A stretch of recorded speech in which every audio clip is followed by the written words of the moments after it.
Qushlardan biri aytdi: "Men o'tgan kunlardan birida ko'rgan edim. U baland daraxtlarning ustiga uyasini qurgan. Hozir bizga qo'shni bo'ladi."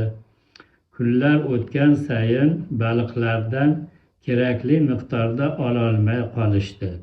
Burgut bu yerni o'z qaramog'iga oldi va suvni qanotlari bilan ura boshladi.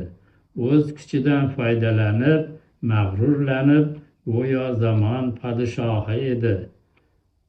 "Sen qo'rqinchlik oyoqlaring bilan biz turadigan baliqlarni cho'chityapsan.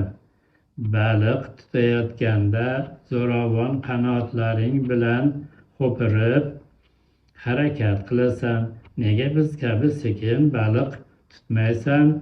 Darhol bu harakatlarni to'xtat." Burgut kulib yubordi. Uning ovozi kulgiga to'lib toshdi. "Ey qushcha, ey qushlar, sizlar o'zi kimsizlar? Jur'at etib menga tahdid soladigan. Hali bilmaysizlarmi, men kim bo'laman?" Qushlarning keksasi aytdi: "Sen ulkan burgut." Burgut aytdi: "Men sizlardan kuchliroqman."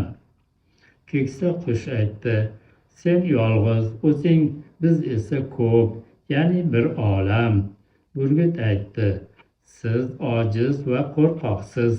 Siz daryo chetidagi mayda baliqlarni ovlaysiz. Men esa chuqurlikdagi katta baliqlarni. Sizlar nochorsiz." deb ularni lol qoldirib, yerday uchib ketdi. Oradan kunlar o'tdi va takabbur burgut bu qushlarni hayot tinchligini buzdi. Birdan ularni oldidagi baliqlarga hujum qilib, bolalarini cho'chitib yuborardi. Baliqlar ulardan qochib ketishdi. Ular ko'p qiyinchiliklardan keyin ovqat topa ololmay qolishdi. Kichkintoylar och edilar va onalar baliq ovlash uchun daryoni tubiga sho'ng'ishga harakat qilishdi.